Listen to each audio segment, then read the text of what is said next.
The moon was cold and quiet. Jack Carter walked slowly through the narrow tunnel with a heavy tool bag on his shoulder.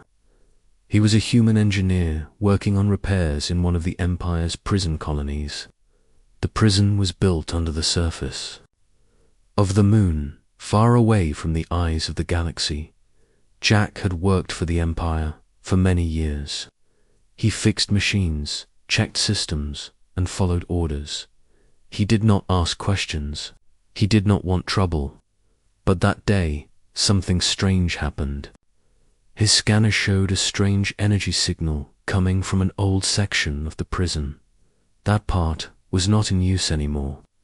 Still, Jack was curious. He followed the signal. The hallway was dark and dusty. Pipes dripped water from the ceiling. Jack walked carefully. He stopped in front of a locked door. The scanner beeped again. The signal was inside. Jack used his tools to open the door. It made a soft click and slowly opened. Inside the room was a small cell. The walls were made of thick glass, and inside the cell was a girl. She looked young, maybe his age. She had silver hair that fell past her shoulders and glowing violet eyes. Strange metal cuffs were around her wrists and ankles. She looked weak and tired. When she saw Jack, she sat up quickly. "Please," she said in a soft voice, "help me."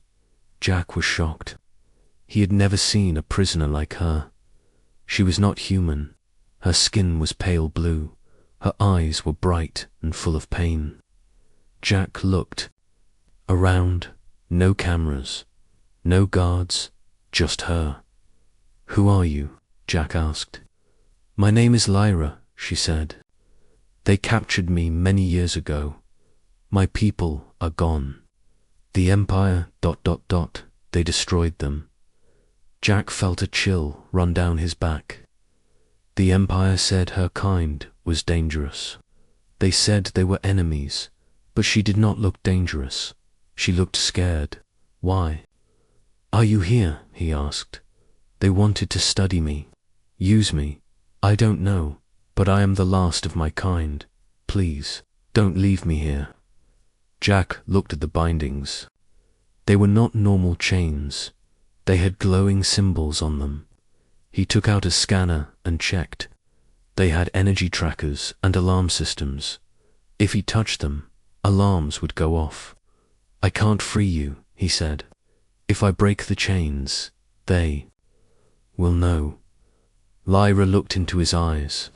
"Then leave me," she whispered. "I know how this ends." Jack stood still. His heart beat fast. He thought about all the rules, all the danger, but he also thought about her words. She was alone.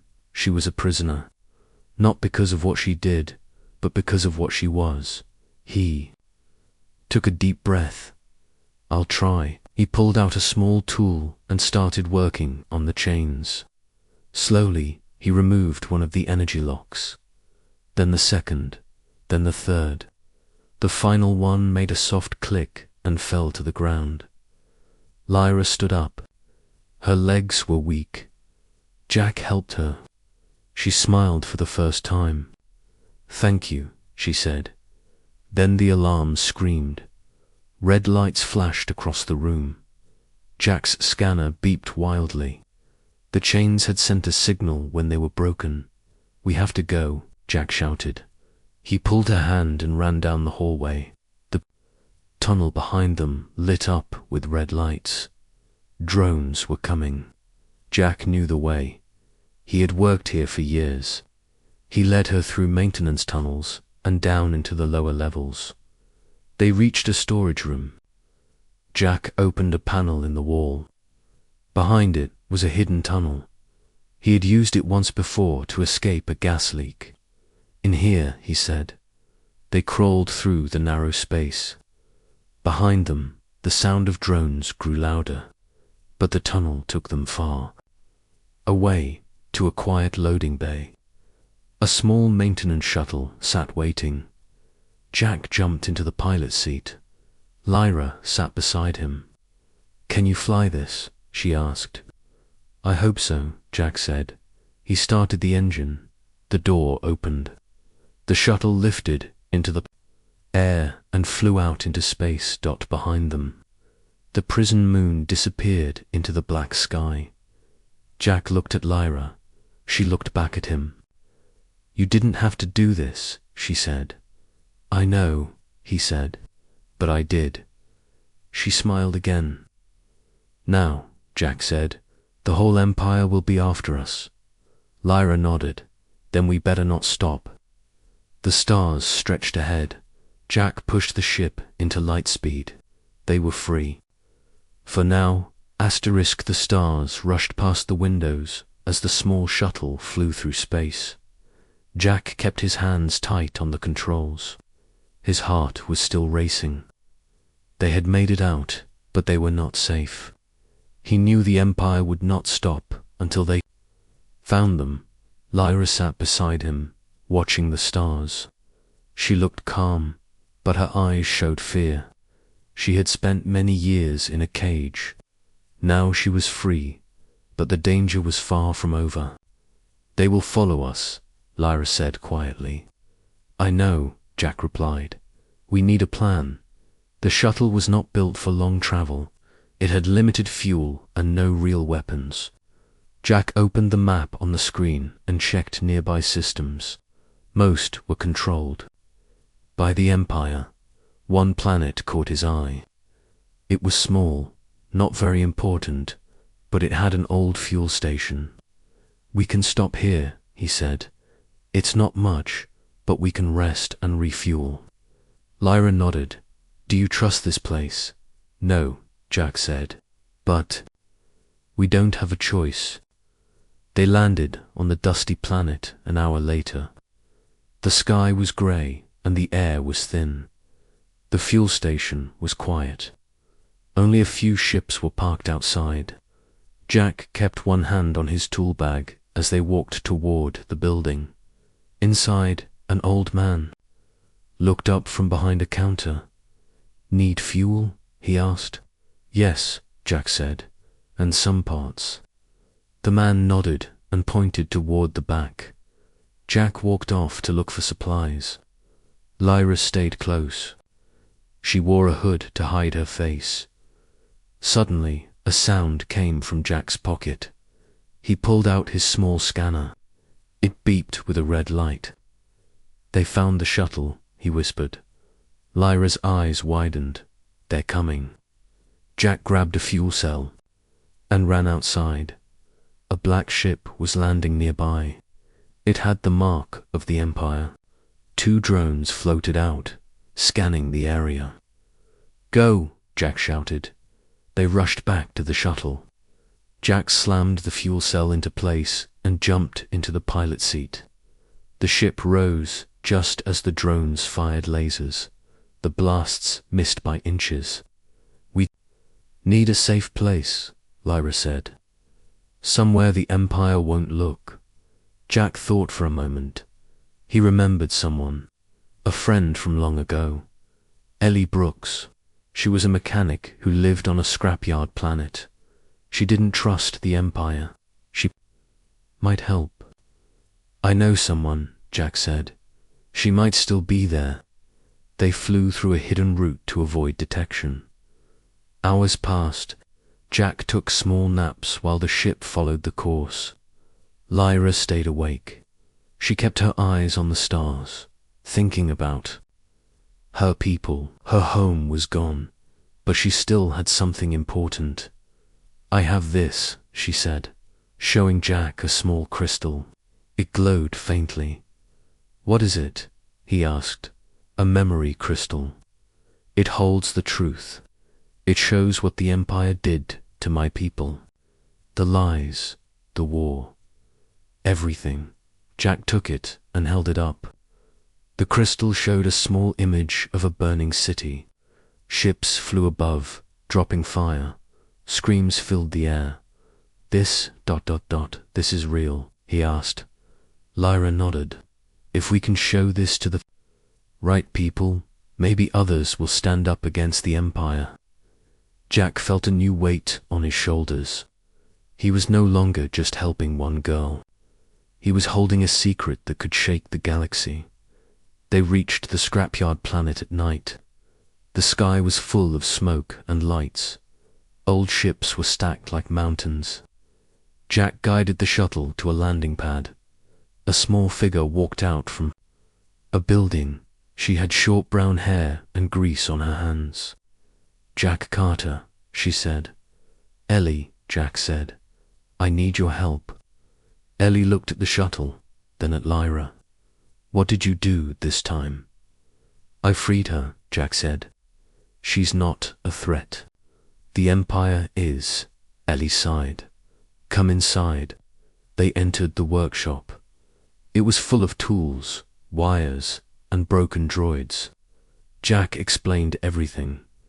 Lyra showed the crystal. Ellie watched with wide eyes. "You brought big trouble here," Ellie said. "But I hate the Empire too. I'll help." She gave them a place to rest and started working on their shuttle.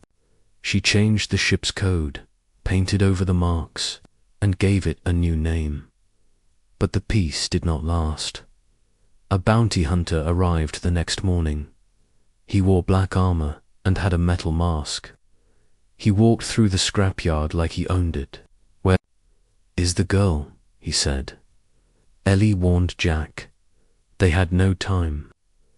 Jack grabbed a plasma cutter. Lyra grabbed the crystal. They ran, but the bounty hunter chased them. Jack used the cutter to knock over a stack of metal, blocking the path. They reached the shuttle. Ellie was already inside, starting the engine. "Go." Jack shouted. The shuttle rose just as the hunter fired. The shot hit the side, but the ship held together. They escaped into the sky once again. Lyra sat down, breathing hard. Jack sat beside her.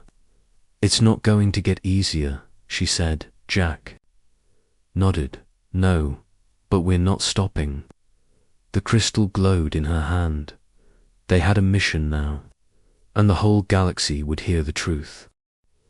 The stars outside the window were calm, but inside the ship, everything felt tense. Jack sat in the pilot seat, looking at the map. The Empire was searching for them in every system. They had to stay one step ahead. Lyra sat near him, holding the glowing memory crystal in her hand. Ellie was in the back, checking the engines. "The ship needs rest soon," Ellie said. "We can't fly forever." Jack nodded. "I know. We'll stop at the edge of the Vora system. There's an old asteroid base there. I used it once, a long time ago." Lyra looked up. "Will it be safe?" "Safe enough," Jack replied. They flew for hours. Lyra didn't sleep. Her mind was full of images from the past. She remembered the day the Empire came. The sky turned black, and her people screamed. Her parents told her to run. She did. She was the only one who made it out. Jack noticed her silence. "You okay?" Lyra gave a small smile. "I'm fine, just remembering. We'll make sure they pay," he said. When they reached the asteroid base, it was dark and empty. The landing was smooth. Ellie opened the doors and stepped out first. "Looks like no one's been here in years," she said. Jack and Lyra followed. The base had old lights and thick walls. Dust covered the floors. They found a working room with a table and chairs. It was quiet, but it felt safe. Later that night, they sat together. Jack heated a small meal from the ship. Lyra placed the memory crystal on the table. It showed another image. This time, it was a peaceful city. Children played. People laughed. "This was before the war," Lyra said. "Before the Empire came." Jack stared at the image. "They wanted control, and your people stood in the way." Lyra nodded. "We had power the Empire didn't understand. They feared us. What kind of power? Ellie asked. We could feel energy. We could heal and create. We lived with nature. But the Empire called it magic. They feared what they didn't control. Ellie looked shocked. No one told us this. We were told your kind started the war. That's what they want everyone to believe, Lyra said. Suddenly, the alarm beeped. Jack jumped up and looked at the screen. A ship just entered the system, he said. Not Empire, a small one. No ID. Could be a trader, Ellie said, or a hunter. Jack watched the ship land near the base. He grabbed a plasma pistol and walked to the door. Stay inside, he told Lyra. He stepped out as the other ship's door opened. A tall man came out. He wore old armor and had a deep scar on his face. Jack Carter, the man said. Who's asking? Name's Mason. I'm a pilot, used to run with the rebels. Ellie sent me a message. Jack lowered his weapon. You're a friend of Ellie's. Yes, she said you have something that can help us all. Jack brought Mason inside. Ellie nodded when she saw him. He's good, she said. We can trust him. Mason looked at Lyra. You're the one the Empire wants. Lyra stood tall. Yes, and I have the truth. They showed Mason the memory crystal. He watched the images. His hands shook. We need to show this to the resistance leaders, he said. They've been waiting for proof like this. Where are they? Jack asked. In the Rider sector. Deep space. You'll need fake IDs and a strong ship. We'll go, Jack said. The next morning, they left the asteroid base. Mason joined them. He helped guide the ship through hidden paths. Jack trusted him slowly. Mason had lost his family to the Empire too. As they flew, they passed through Empire space. They had to pretend to be traders. Mason gave them fake names. Lyra wore a cloak and kept her head down. One day, at a fuel stop, an Imperial officer stopped. Them papers, the officer said. Jack handed over the fake IDs. The officer looked at them, and then at Lyra. What's wrong with her skin? She's from the desert world of Noma, Jack said quickly. The sun changes their color. The officer stared. Lyra stayed silent.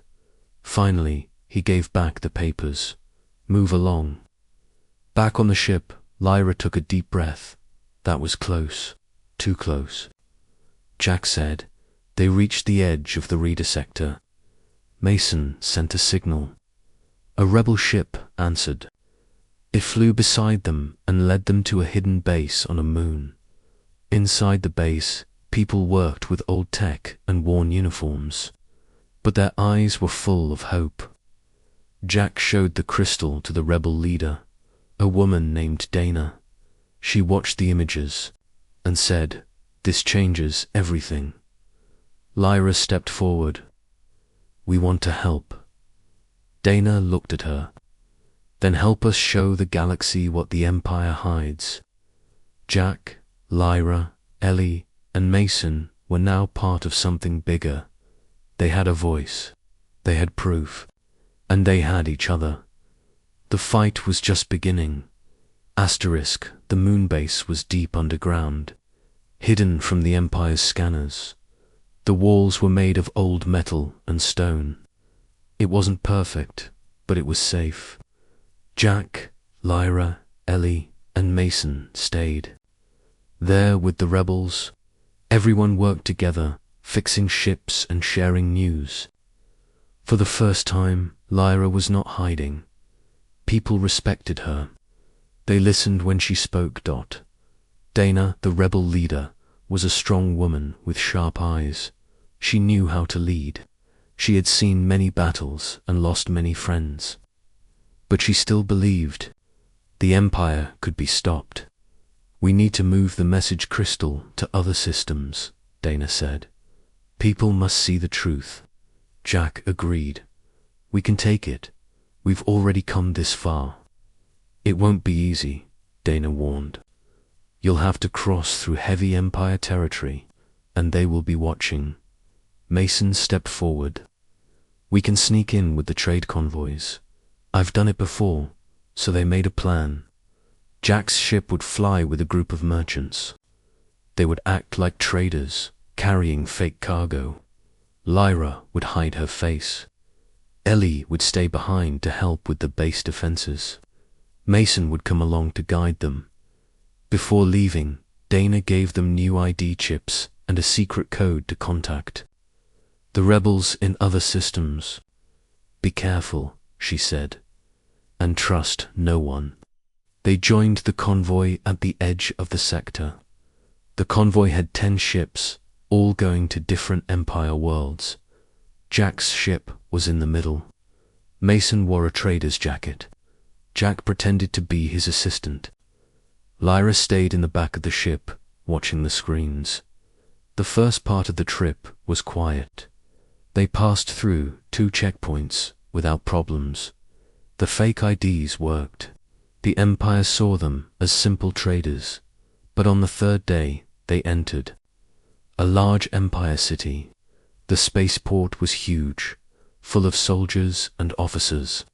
The city was full of lights, but the air felt cold and controlled.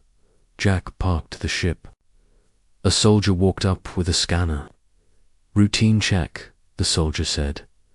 Jack handed over the ship papers. The soldier scanned them. He looked at Jack, then Mason. You're new, he said. First trip, Mason replied with a smile. Just moving goods.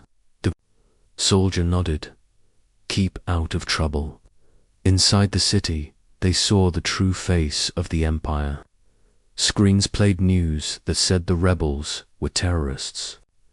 Posters showed wanted signs, and Jack's face was one of them. His picture was small, but it was there. We can't stay long, Mason whispered. They bought fuel and supplies, then returned to the ship quickly. But Lyra wanted to see the city. She wore a full cloak and covered her hair. I just want to walk, she said, to feel what it's like. Jack was worried, but agreed. They walked through a small market. People sold food, clothes, and tools. Children laughed. But soldiers were everywhere, watching. They passed a wall full of Empire posters. One showed Lyra's people. It said they were dangerous and evil. Lyra stared at the poster. Her hands shook. This is what they tell the people, she said. That we are monsters. A young officer saw her and walked closer. Everything okay? He asked. Jack stepped between them. She's not feeling well. We're just leaving. The officer looked at Lyra. You're not from here. What world are you? She's from Noma, Jack said quickly. Desert world. The sun affects their skin. The officer looked doubtful. Let me see your IDs. Jack handed him the cards. The officer scanned them. He paused. Your face looks familiar, he said to Jack. Jack's heart beat fast. I get that a lot. The officer stared at him. Then he looked at Lyra. You should leave. Now, the officer said quietly, before someone else sees you. Jack was surprised. You believe us? The officer nodded. I've seen the Empire lie before. I don't know who you are, but I don't want trouble. Go. Jack and Lyra walked quickly. Back to the ship. Mason was waiting. We need to leave, Jack said. Now, they flew out with the convoy. Jack looked back at the city as it grew small behind them. One officer helped us, he said. Maybe not everyone in the Empire agrees with what's happening. Lyra nodded. If we can reach their hearts, we can win. They continued their journey, flying toward the next system. The crystal was still safe. The truth was still alive. But the road ahead was long, and the Empire would not give up easily. The stars were quiet, but Jack could not rest. He sat in the pilot's seat, staring at the screen. Each time they escaped, the Empire came closer. Lyra was asleep in the back of the ship. Mason was checking their supplies. Jack felt the weight of every choice. One mistake could cost them everything. They were close to their next stop. The planet was called Velen, a place known for smugglers and hidden contacts. Dana had told them to meet a rebel contact there. The contact would help move the memory crystal deeper into rebel space. Jack landed the ship near the mountains, far from the main cities. The sky was red, and the wind was strong. They walked to an old building built into the rocks. It looked empty from the outside, but the contact was waiting inside. Her name was Nina. She was young, with sharp eyes and fast hands. She wore a long coat and had 2 blasters on her belt. "You're late," she said. "We had to be careful," Jack replied. Nina looked at Lyra. "You brought her. She's the reason we're here," Mason said. Nina nodded. "All right, I have a ship ready. It will carry the crystal to the main rebel base. You'll rest here until it leaves." They followed her inside. The place was small but safe. Jack sat down and tried to relax. Lyra held the crystal close. She didn't like the way Nina looked at her. Something felt wrong. That night, Lyra couldn't sleep. She walked to the roof of the building. The stars above reminded her of home. Jack joined her. "What's bothering you?" he asked. "Nina," she said. "She doesn't trust me. She doesn't know you like I do," Jack said. "But she's on our side." Lyra stayed quiet. She didn't want to fight, but her heart told her something was wrong. The next morning, Nina came to them quickly. "We have a problem," she said. "Empire scouts are near. We must move the crystal now." Jack looked confused. "You said we had time." "Plans changed," Nina said. She took the crystal and placed it in a case. "Follow me." They walked to the hangar at the back of the building. A small ship was ready, but as Jack stepped inside, he saw something that made him stop. An imperial mark on a control panel. His eyes went wide. "This is a trap," he shouted. Suddenly, soldiers appeared from the shadows. Nina pulled out a blaster and pointed it at Lyra. "You're worth more than all the rebels combined," she said.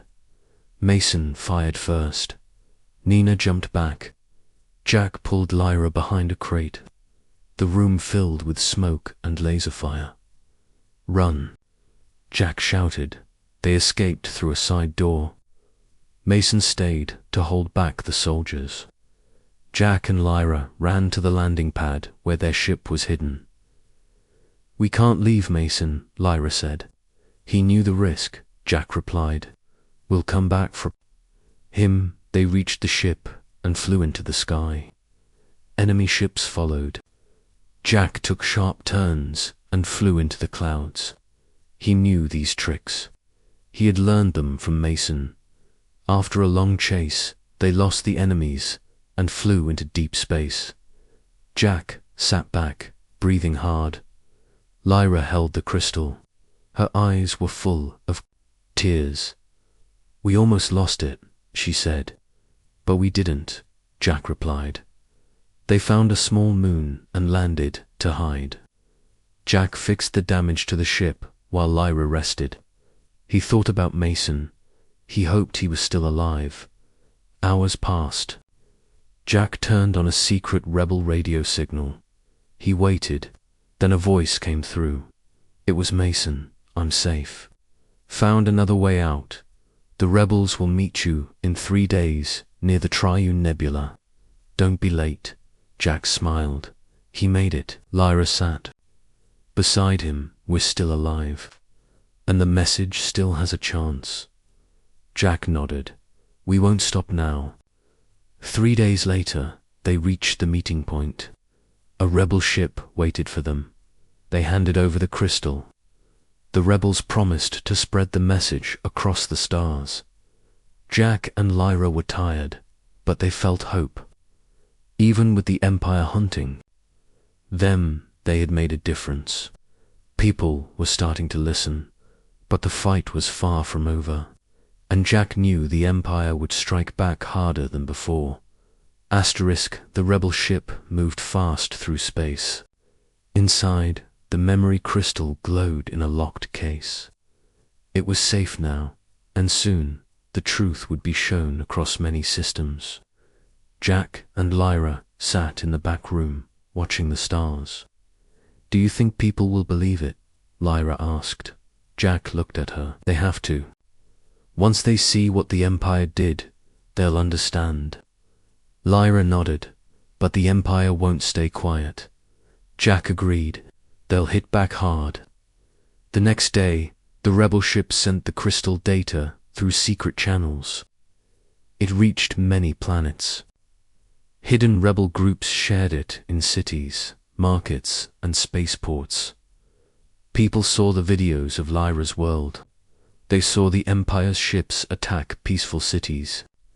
They saw lies turned into truth. In many places, small protests began. On one mining planet, workers refused to load Empire cargo. On another world, students painted the rebel symbol on school walls. Even in the heart of Empire space, quiet voices started asking questions. Back at the rebel base, Jack and Lyra returned with their ship. Dana met them with a serious face. You did it, she said. The message is out. People are waking up. Jack smiled. That's what we hoped for. But Dana looked worried. The Empire has started attacking rebel systems. They're angry, and they're sending a clear message. Mason walked in. He had returned from his own mission. 2 bases were hit. 1 was wiped out. We lost friends. Lyra looked down. They're punishing us for telling the truth. Dana nodded. But we won't stop. We'll fight back. And we need you both. Ellie joined them later. She had rebuilt a broken ship into a strong cruiser. It was old, but fast. She had added extra shields and secret weapons. This will help in the next fight, she said. It's not much, but it'll keep you alive. Jack looked at the ship. It reminded him of his old work days, but now it was different. This ship had a purpose. One night, a secret message came through the rebel radio. It was from an Empire officer. He asked to meet Jack in a neutral zone. The message was short. Come alone, I have an offer. Dana didn't like it. It could be a trap, Jack agreed.